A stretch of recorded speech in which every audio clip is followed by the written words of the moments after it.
weapons and gear. One.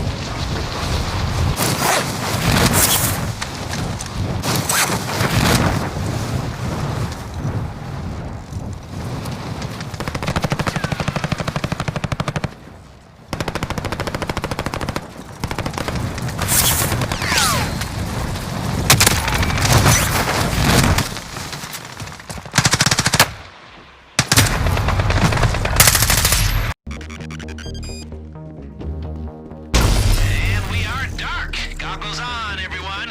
Looks like they don't suspect a thing. So let's make the most of it. You know, if we pull... Damn it! They're on to you. Well, at least the hard part is done. You just need to make it out alive. You did good down there. This is gonna be a nice little payday. And a whole lot of smug satisfaction. We've got some heavy chatter on the police frequencies. Sounds like they're sending noose.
You're really cleaned up down there, you know?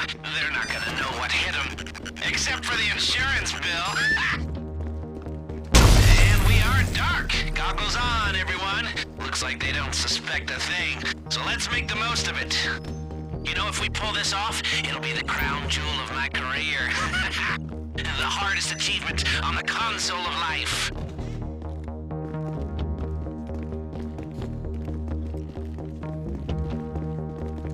You did good down there. This is gonna be a nice little payday. And a whole lot of smug satisfaction.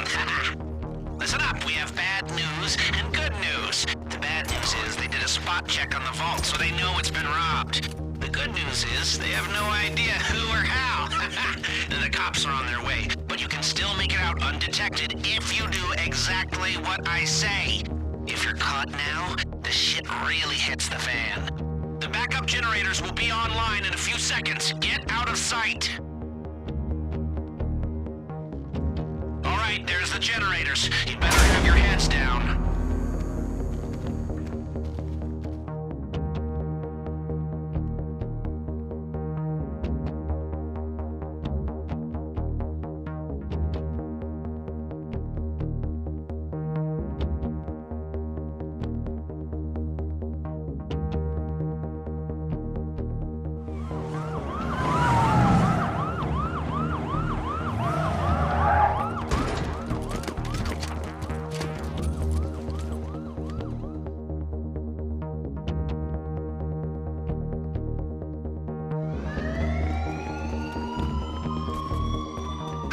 They know the vault's been hit, but they don't know who you are or where you are.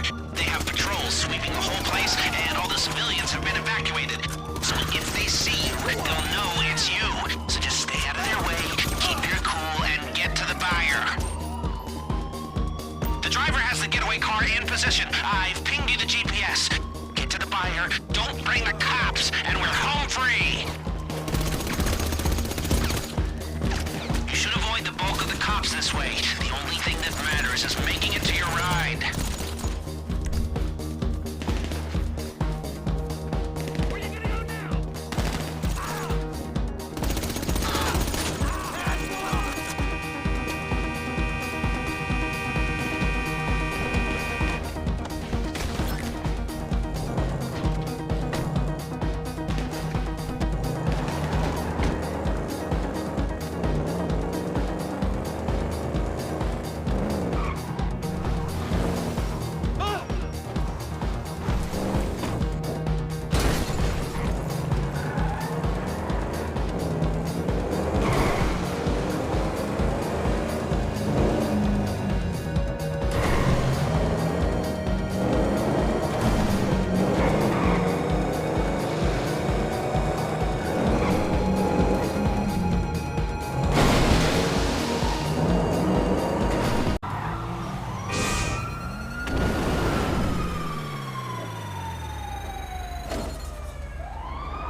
Rocket League is a hard game, and at the core of that difficulty is an insurmountable list of mechanics. When trying to get better, learning the mechanics is hard, but figuring out what you should be practicing is difficult in itself. So today, we're going to talk about the top 3 mechanics you should be practicing in each rank. Unfortunately, 3 mechanics is probably not going to be all you need in order to advance, but hopefully, this list can be helpful if you're trying to explore new ways to practice, or if you're having trouble prioritizing one mechanic over the other when planning out your practice routine. Certain mechanics, I'm not going to have the time to go into great detail as to how to perform them, but I'll definitely include tutorials that I recommend in the description below.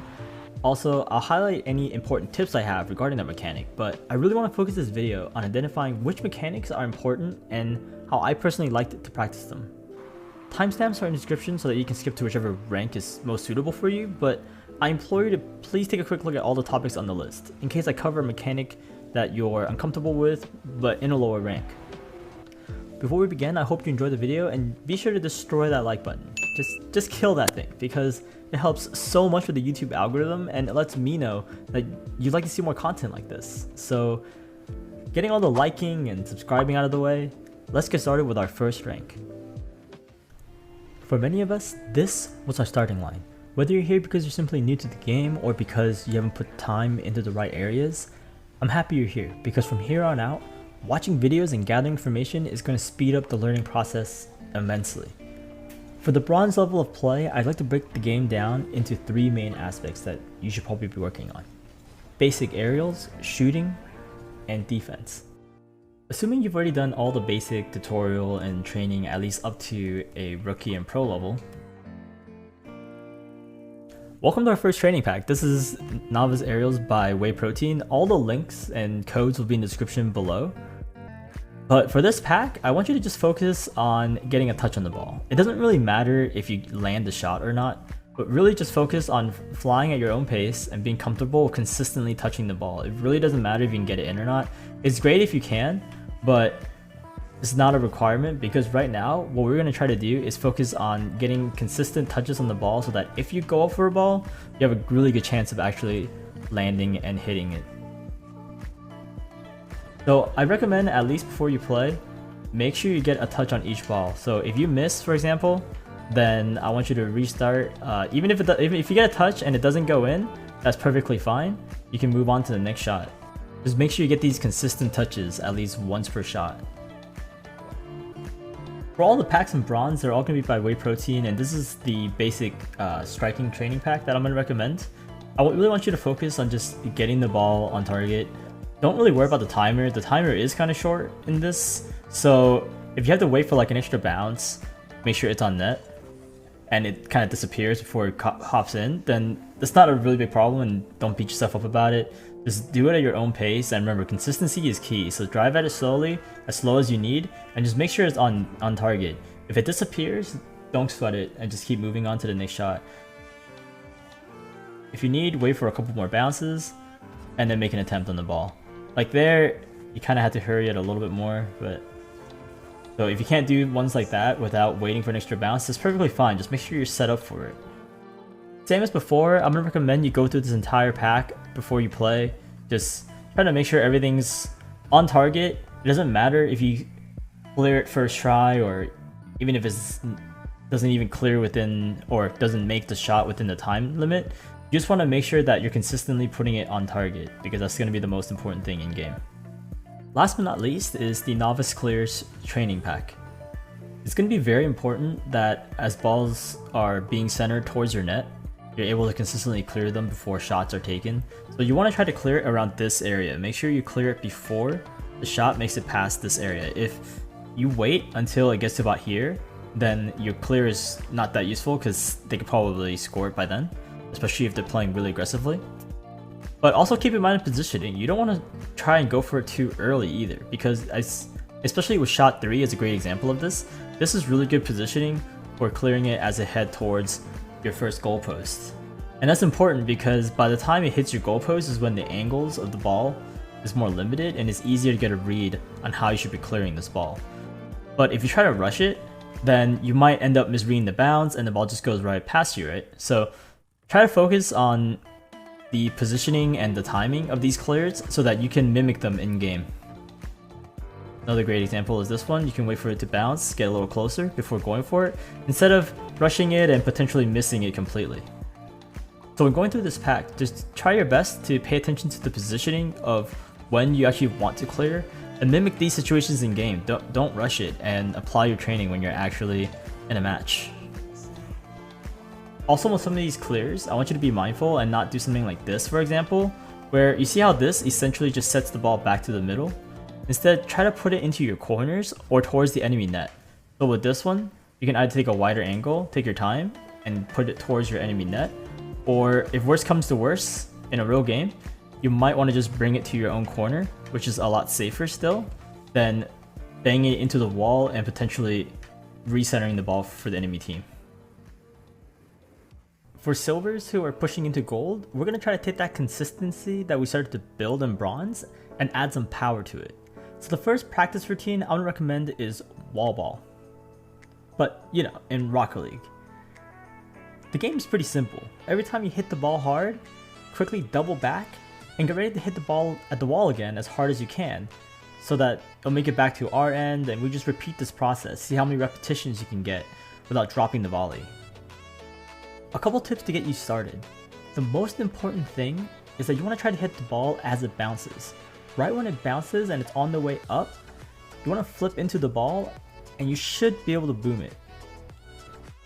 The reason we want to hit the ball when it's on the way up is so that the ball's velocity doesn't work against us. If the ball is on the way down in any of the pink areas, for example, any force that we impart on the ball going upwards is going to clash with the current velocity of the ball.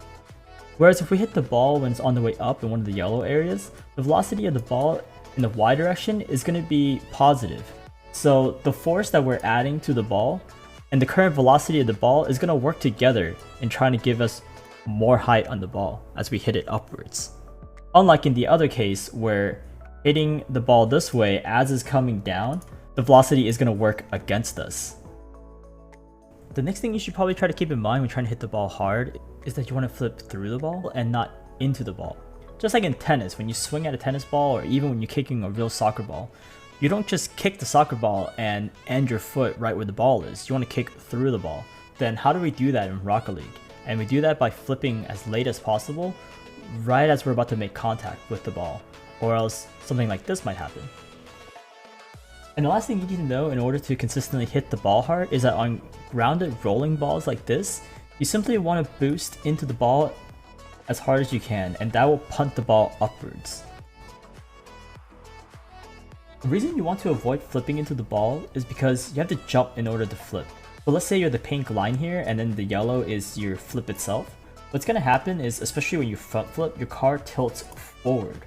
So the force that you're applying to that ball is going to be down and forward, causing the ball to stay grounded. So that's why on grounded balls, you really don't want to flip, and instead just hit the ball at the bottom and that'll punt it upwards.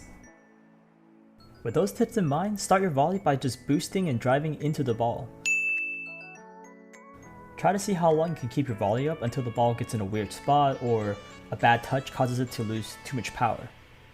Understanding how to consistently hit the ball with power is going to help immensely when we get to our next topic.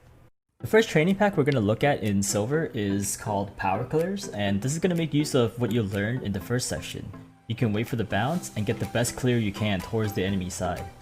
Unfortunately, with some of these shots, you're not going to be able to wait for a bounce, but you can still apply the second tip, which is flipping through the ball, in order to get the most power possible. So you can fly and then flip, and that'll push the ball back into the corner safely. You'll also be able to practice getting power on rolling balls like so, in a more dynamic and useful situation than playing wall ball. Here's another example of waiting for a ball to bounce and then booming it towards the enemy side. Especially in the lower ranks where a lot of double commits and over-aggression happens, something like this might easily be able to net you a couple goals. Here's another example of one that you can't wait for a bounce, but you can fly towards it and flip through the ball to get as much power as possible. Doing a couple more shots here, you can see how waiting for the bounce can really help you get just a lot of power on these clears.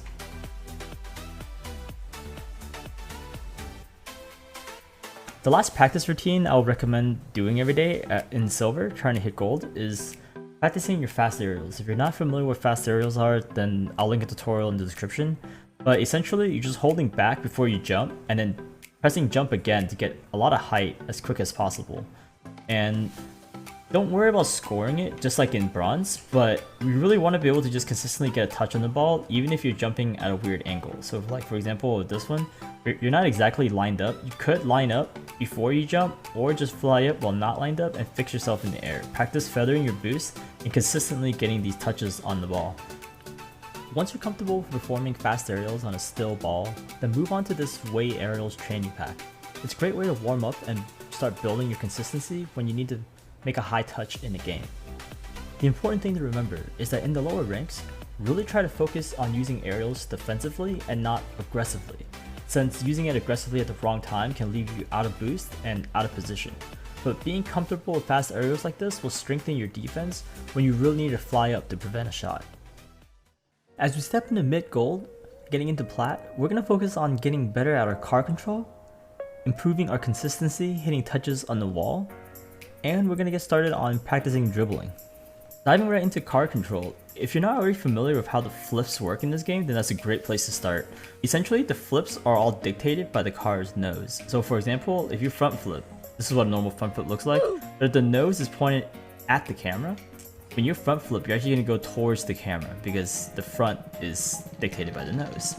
And same goes for left and right flips. So for example, if the nose is pointed at the camera, and you were to left flip right now, even though we're inputting left on our screen, the car is going to go to the right. But that's because it's going to go to the left of the nose. So here, if you hit right flip, relative to the nose, right is actually going to make this car go left. And why this is important especially is if a car is tilted like this, for example, since the nose is still pointing forward and you left flip, you're going to go to the left. And that will help us immensely with the next topic, which is wall touches, so that when you want to get a touch on the wall and the ball is a little bit off from it, side flipping here, for example, to the right is not actually going to make the car go down, even though that's the right side of the car. It's going to make, according to the nose, since it's pointed forward, it's going to make the car go away from the wall, as you can see.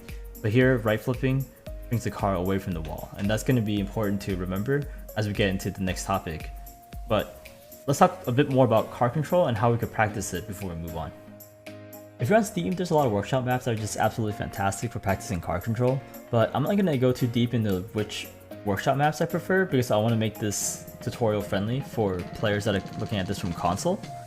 Once you're comfortable with basic flying, then the next drill I'm going to recommend is flying over these 100 boosts. I like using Forbidden Temple for this because it's kind of like a lane that you can just follow. And you just want to do a couple laps and try to be as low as possible, almost like you're grabbing the 100 boost. And to make things a little more challenging, you can also do laps around the 100 boosts, but don't use air roll. And you get really used to controlling the car with the different orientations, whether the car is backwards or on its side in the air. And this will help you out a lot, but this might be extremely difficult if you haven't done too much car control training. It's still not the easiest thing for me.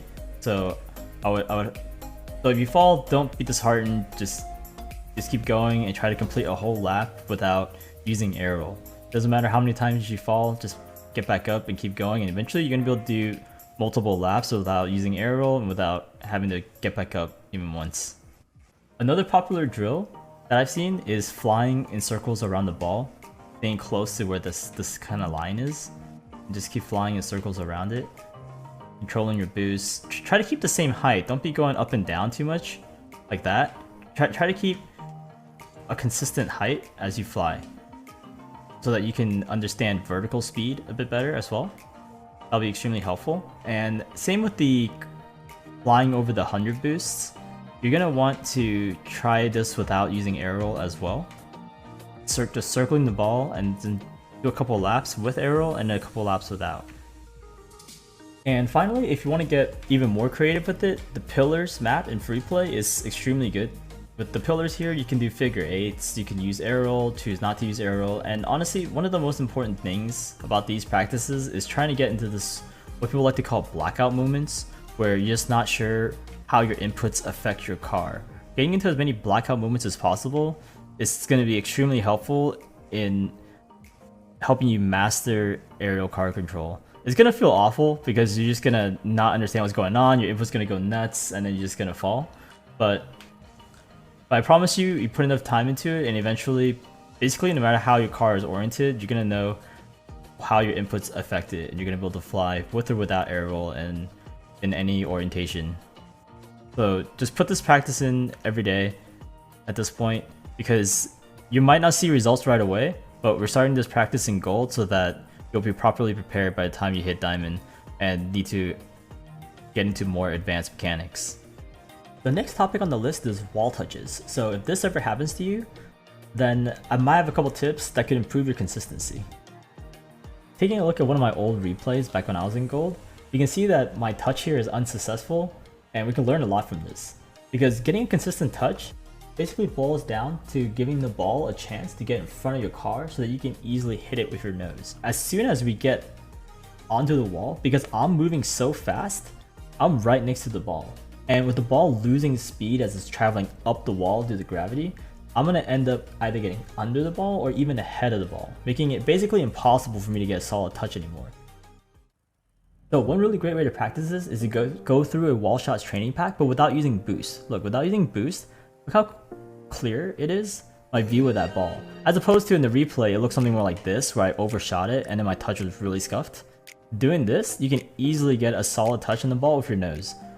Of course, this isn't ideal for in-game situation if someone is challenging you, but it's great for practice to see what kind of hammer angle you want when you're about to make a touch. And then as you get more comfortable with this, you can start adding more and more boost, but still keeping in mind this is the camera angle you want as you make that touch. So try going through the whole pack with basically no boost unless you really need it, because some of these shots you probably can't even make it to the shot in time unless you use boost.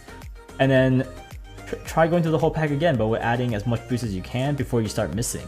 And going through the pack like this is going to help you with your consistency immensely when making these touches on the wall. One point to bring up real quick is, as mentioned in the car control tutorial, when you're on the wall and you side flip, you get away from the wall, right? So if we just take a look at this ball again, so the ball bounces off the wall like this, then as you go up, you can see it leaving the wall, you can jump off and side flip to get a pass towards middle. So when practicing these kinds of shots, there's multiple ways to actually get a touch, whether you want to get a pass, or whether you want to get the shot yourself by just jumping off the wall and then front flipping into the ball. So once you can consistently get a touch on all the shots with or without boost, try going through this training pack again with either shooting all the shots or passing them all. This will open up a lot of your options in game. And finally, we've made it to dribbling. Especially if you're a 2s player, this is a great time to start working on your ground game. If you're new to dribbling, I'll link tutorials in the description below to get you started, but I won't really be going into how to dribble. Instead, I want to focus on showing you guys drills that might help your consistency and understanding of dribbling. Getting into our first drill, go ahead and get the ball on top of your car however you'd like, whether it's in free play or if there's a training pack you like to use. And basically, you just want to dribble the car as long as you can without using boost. And once you're comfortable with basically being able to dribble forever or for at least for a minute or so, then you're going to want to start dribbling with only using boost. Don't use your gas here. And being able to do both is going to teach you a lot about controlling the speed of the ball. If you find that a bit difficult, then another drill you could try is just dribbling the ball along the lip right here. Just push it along and match the speed of the ball like this. This will teach you a bit about how you should be throttling your gas and throttling your boost in order to keep the same speed as the ball. And then once you're ready, you can pop the ball in your car and move on to the first 2 drills I mentioned. One aspect that gets hugely overlooked when practicing dribbling is the setup.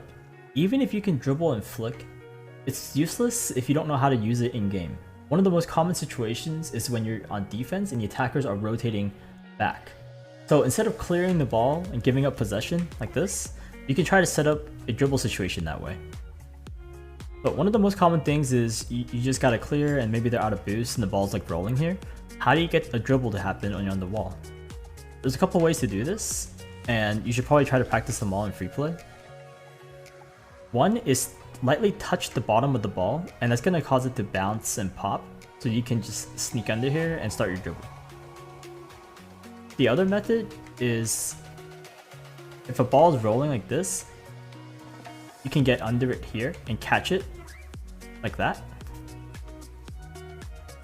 And finally, one other way to start a dribble is by lightly boosting into the ball to bounce it off the wall. And that'll cause it to get in a bouncing state where you can easily get under it and start your dribble that way as well. So be sure to practice all the different ways that you can set up the ball, as well as the dribbling and flicking itself, when you really want to improve your ground game. Once you can comfortably control the speed of the ball, that's going to get your flicks way more consistent, because whenever there's no sparks, like right now, you see that your jump keeps the ball basically glued to your car. But when your speed is not matching and you see these sparks between you and the ball, then you run the risk of doing a flick like this, where it detaches from your car right as you jump. Or you could be going a little too fast and you see these sparks, the moment you jump and flick, the ball's going to be left behind. I know I didn't talk too much about the flicks themselves, so I'll definitely be linking a tutorial for that as well. But essentially, as soon as you're able to get the ball speed matching, as mentioned before, that's 90% of the job, and the rest is just flipping in the direction that the ball is closest to. So for example, the ball is in the front of your hood in the challenge, front flip. If it's, to your side, then just do a side flip. One thing worth mentioning is that when you're doing a side flick, which is usually done when you're turning, the sparks are going to be pretty okay, and you don't have to worry too much about them. The sparks are happening because the ball is pressing up against your car, and not because, well, your speed is not matching technically, but your ball is pressing up against your car. So when you're turning, you're still going to be able to get your flick off just fine, even if there are sparks, and you don't have to worry about the sparks as much as if you're doing, say, like a front flip flick, it's sparking, and then this might happen. So yeah, just be sure to practice all your basic flicks, your front flip, side flip, and especially your diagonal flicks. It's going to be extremely useful early on. And eventually, once you're extremely comfortable with doing all of those, you can start moving on to doing more threatening flicks like the 45s and 90s. At this point, once you're about mid to high platinum trying to push into diamond, there aren't any major topics I like to introduce. Instead, I highly recommend simply just getting more comfortable with all the topics mentioned before, from silver till now. Try watching your replays to see where you're lacking most mechanically, and find new training packs that help you target that skill. Practicing in Rocket League is a lot like working out in real life. If you keep doing the same workout every day, you're eventually going to see diminished returns, and that's the same for training packs. You keep doing the same training pack, you get too used to the shots. So unless you're just using it to warm up, you should really go and seek out new training packs that fit your mechanical skill and what you're looking for. So if you're looking for new training packs, I personally really like the ones made by Pokito and Biddles. Or Whey Protein has a great Excel sheet that sorts all kinds of training packs by level and mechanic. I'll be linking this in the description below as well. And yeah, just keep working on that consistency and fill in the gaps of your play, and you should be mechanically ready for diamond. Stepping into diamond, you should have a fair understanding and consistency with all the basic skills in the game. So now, it's time to improve our game speed. But we all have the same car, so how do you actually get faster? The answer to that lies in proper use of your drifting, wave dashing, and having good recovery. Starting with the drill by KevPert, we're going to try to improve our drifting accuracy. And for that, all we need to do is hop into free play. And the goal of this drill is to just drive past the ball, drift, and then hit the ball. But we're going to try to do this as fast as possible, and that means using boost whenever possible. Unfortunately, if you boost all the way through, you're going to overshoot the ball. So in order to perform this maneuver properly, you're going to want to boost to go past the ball, but as soon as you're getting ready to start drifting, let go of your boost and start your drift. And you're not going to want to start boosting again until your car is starting to face the ball. Then you can boost through the rest of your drift, let go, and hit the ball. From a bird's eye view, your path will look something like this. But the areas where you're going to want to apply boost is going to be marked in the red. You'll see that you want to use boost to get up to the ball and past it, but you want to start letting go as you begin your drift. Once the nose of your car starts to turn and gets more lined up with the ball, that's when you can start applying boost again and boost into the ball. Once you're comfortable with the basic drill, this is a Drift Shots training pack where you need to properly apply drift and boost. Just remember to boost past the ball, stop boosting, and start your drift. Then you can start boosting again once your angle is getting around the apex of the turn. Some of the later shots can be kind of difficult, especially if it requires you to drift catch it, so don't feel too disheartened by those. Just simply try it and move on if it's something you're not comfortable with doing.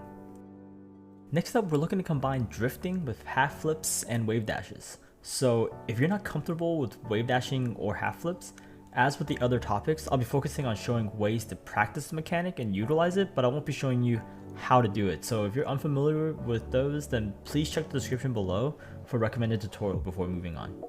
One important habit to get into is holding drift whenever you get bumped or land on any surface.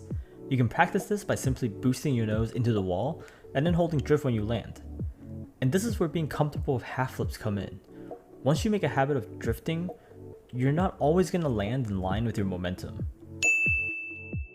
So to fix this without stopping, you can quickly jump and then dodge in the direction of your momentum and fix your car's orientation by canceling your flip, so you land with your nose pointing in the direction of your momentum. The inputs and mentality behind this are very similar to half flips, and that's why it's important to be comfortable with them. Landing awkwardly happens often, so if you use this technique to recover fast during grounded recoveries, you're going to notice a big change in your game speed. So this is something I would definitely recommend practicing consistently in free play. Another maneuver to practice is wave dashing, especially when you're going from the wall to the ground. This is probably the most common situation to use a wave dash, so definitely put some time into that as well. And eventually you can just combine all of it, the drifting, the flip canceling, and the wave dashes to make your movement smoother. We're going to end the game speed section with talking about how to practice your air recoveries. I have a basic drill that was able to help me. You simply jump before you hit the halfway mark, and then I try to get some height as quick as I can, and I just hold arrow and just start mashing random directions. And right when I'm about to land on the wall, I do my best to start fixing my car and making sure it's facing downwards with all four wheels touching the wall. You can try to make this as hard on yourself as possible by just recovering as late as possible. And do this until you're comfortably always landing with your nose pointing downwards. In general, I highly recommend warming up without involving the ball and focusing on your car control first. So these sort of drills are a great candidate if you need a starter for your warm-up routine. In keeping with trying to speed ourselves up, the next thing we're going to work on is improving our fast aerials. We'll start by going through Verge's fast aerial training pack before moving on to an aerial shots pack. We want to isolate focusing on our speed before putting it together with accuracy. If you're having trouble with this pack, I'll have his fast aerial tutorial linked below. Once you have your speed warmed up, I highly recommend this training pack by Pokito. It has all sorts of aerials, whether it's passes from the corner or just floating boomers in the air. It's a great way to build your aerial speed and accuracy if you dive into this pack after warming up your speed using the Verge fast aerial pack. At this point in the game, you really want to start working defense into your practice routine. We're going to look at two different training packs. The first one is a general saves training pack, and you'll find the fast aerial training we did previously to be very helpful here. One thing to really focus on when doing this is to make sure every shot you save, you push the ball into the corner or a safe spot. Otherwise, redo the shot. Because simply saving the ball is not good enough. We need to think about saving the ball in a way that doesn't eventually result in a goal anyways. The next one is a shadow defense pack. Especially as a 2s player, you need to start becoming more comfortable and confident about your shadow defense. And even as a 3s player, if you end up being the last man back and both teammates are recovering. The reason shadow defense is so important is because when your teammate is recovering, maybe from trying to pass or they got bumped after trying to rotate out, and you're in a 2v1 situation, trying to 50 this can be very dangerous. Because if the both of you 50, even if you win and the ball keeps pushing forward, in a 2v1, their teammate might have a chance to still push it past you. So when playing defense, you really want to go for 50s when you have a teammate behind you that can watch your back. So how do you achieve this in the situation when your teammate's still recovering? And that's with shadow defense. If you shadow, you can slow the play down immensely, because if they push the ball too fast while you're shadowing, you can simply backflip into the ball. So they have to play at your pace in order to avoid risking pushing the ball into the butt of your car. So as we're going to see here, shadow defense can be a great way to safely push the ball into the corner or any safe location, take possession, and give your teammate a chance to get back to the net. So stepping into the training pack itself. As with the goalie pack, be sure you're pushing all these shots into a corner. Simply touching the ball and having it drop in front of your net is going to result in a goal anyways. So that's not good enough. Make sure you redo every shot until you successfully push it deep into your corner or into a safe location. And don't hit it too hard or it's just going to bounce back towards the middle as well. At least for me, carrying with a solid defense is a much easier way to climb out of diamond than it is to ball chase and try to carry with over aggression. So try to work on these consistently and become an iron wall for your team. Champ is a great milestone and you should be proud if you made it this far. At this point, you're probably already noticing people's defense rotation is getting a little bit better, so in the previous sections, I really wanted to focus on having a solid defense and fishing out a mistake for a free goal, but now it's time to improve our offense. So we're going to start improving our shooting power and accuracy with some striker training. This will lead us nicely into working on bounce dribbles, and finally, we'll finish off this section by looking at advanced ball mechanics such as air dribbles and ceiling shots. Starting with striker training, there are two key points when you want to try to hit the ball harder: the timing and the hitbox. To quickly explain timing, let's look at how we realistically hit a soccer ball. Our foot doesn't end at the ball, right? It keeps moving and goes through the ball whenever we try to kick it. So how does this relate to Rocket League? Well, just like the kick, we want to get through the ball. But the problem is, when a lot of people want power on the ball, they try to flip into it, but they're not maximizing their flip. For example, like this. Much of their flip is wasted getting to the ball. When instead, if you alter your timing and try to flip as late as possible, it'll give you more power as you flip through the ball instead of into it. The other deciding factor on hitting the ball hard is the hitbox. Where in the hitbox do we really want to be hitting the ball? So to answer that question, I'm going to make a dumb analogy here for a second and hopefully it gets the point across. Imagine hitting your head on a table. Where would it hurt the most? And that would be if you hit the corner, right? Because the force is focused to a point. And the same goes for Rocket League. You want to hit using your car's corners in order to maximize the force. Now, getting into the actual practice. This is a training routine by King Ranny, and if you want more details, then his tutorial will be linked down below. But essentially, we want to try to get above 60 miles per hour on the first shot, and then somewhere between 55 to 60 on the second and third shot. As for the rest, as long as it's a banger towards net, towards maybe like the top corner, we're going to be happy with it since the ball gets increasingly further from the net. Okay, so starting off with the first shot. We're going to start by just focusing on touching the ball with our corner. Don't even bother flipping, just jump at the ball and touch it with the corner of your car. And once we can get this consistently, we basically want to flip at the same time we make contact with the ball to maximize our power. And we want to do a front diagonal flip. So if you're hitting it with the top right corner, then do a front right flip. And you should be able to hit the 60 miles an hour. And with the basics in mind, carry that into the rest of the training pack. And you should be able to bang these on net. As for the further ones, you could add air roll to make it a little easier, but then you might overshoot it like this. So I would recommend practicing with and without air rolls to figure out what's most comfortable for you on the long shots. There are a lot of great shooting training packs out there, but whichever one you do, try warming up with the strength and accuracy pack first every day so that you can take those core aspects into every part of your game. Practicing our striker training is going to lead very nicely into switching over to practicing bounce dribbles. There are so many things you can do on a bounce dribble. You can either just slip under the ball to get into a carry dribble. You could bait your opponents into a bad 50-50. But most importantly, with the bounce dribble, you're going to be able to set up deadly power shots from anywhere on the map, especially if you're familiar with the striker training. If you're unfamiliar with bounce dribbling itself, then the best place to start is by practicing the bounce. You're going to want to be able to bounce it consistently, and for that, I really like this drill by Musty where he just sets up a bounce dribble for himself. And then you start bounce dribbling in a circle and try to keep it up as long as possible. Once you're comfortable with the bounce, it's time to get into this training pack, which can help you set up your power shots. Try to bounce the ball either once or twice and then take the shot.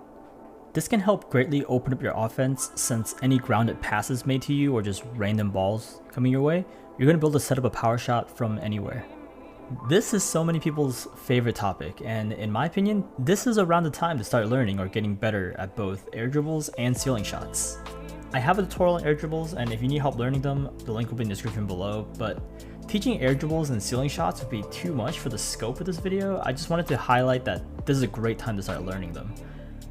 I have to mention, at this level, they're rarely the most optimal play when trying to rank up, but the ball control and the card control you gain from learning these skills is invaluable.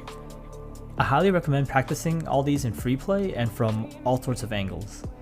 I promise you, if you go at this correctly, you're going to see a huge jump in your mechanical skill. Now we're getting into the tricky ranks.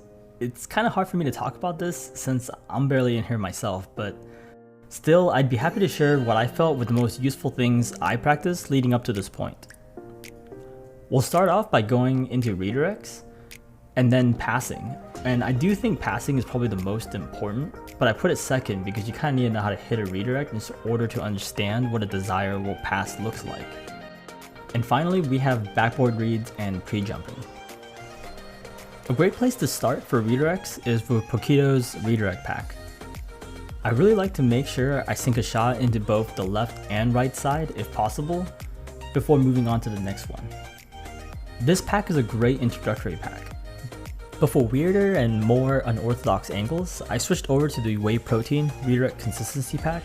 This also might help you a bit better with preparing you for the dynamic in-game situations that you might run into, and it contains more wall and grounded redirects as well.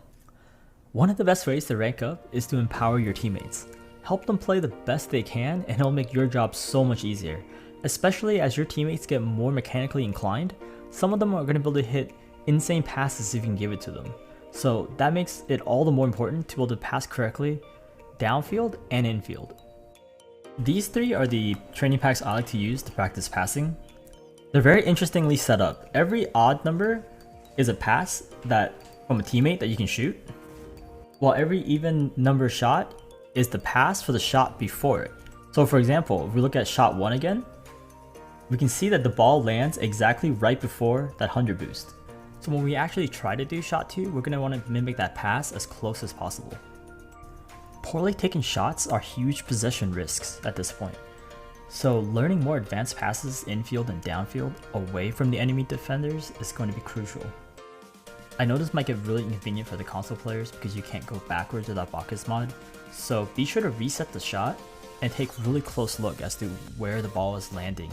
I personally like to use the pennies, like this one for example. You can see that the ball lands right in front of this penny, so when I go to doing the pass, that's kind of my point of reference as to like what the goal of my pass is going to look like.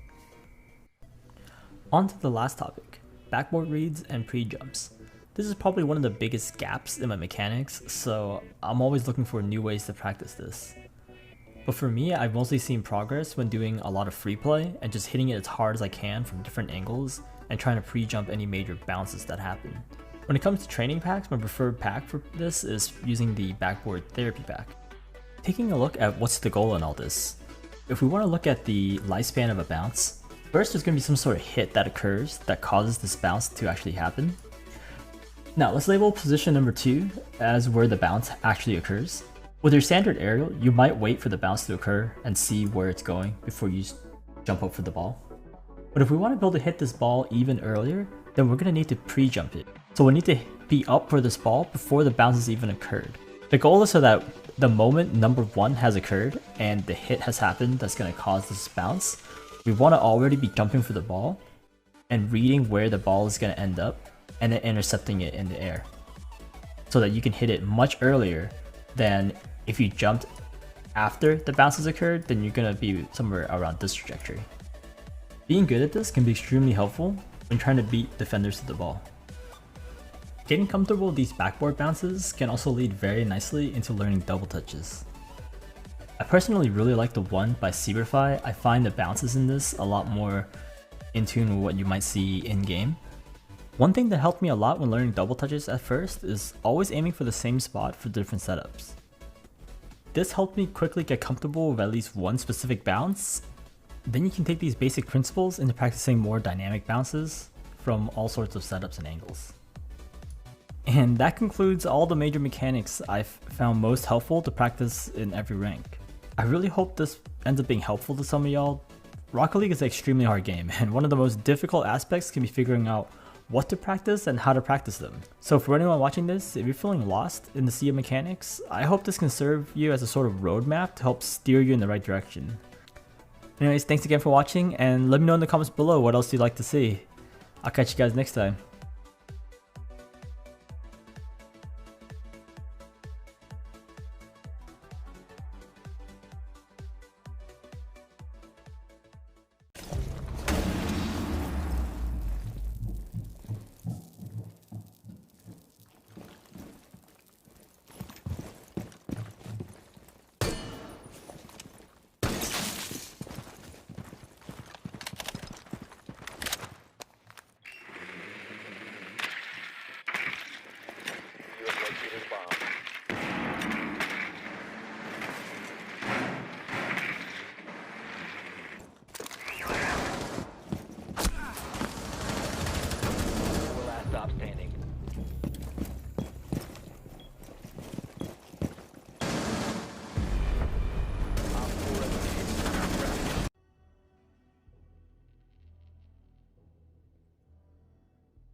hostages remaining.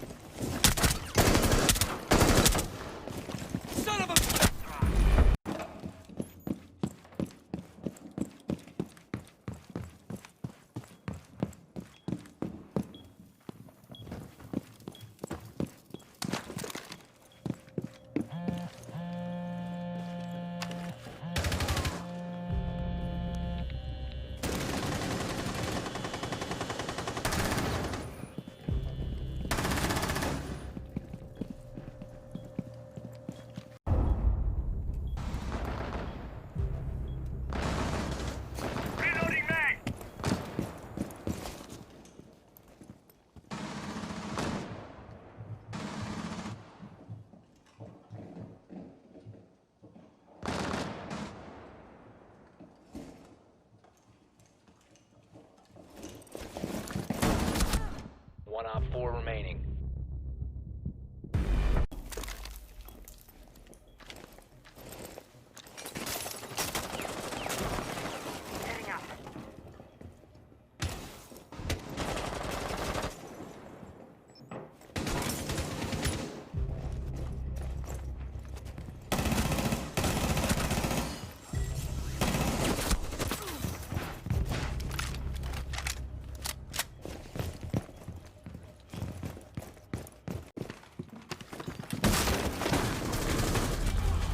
We have been eliminated.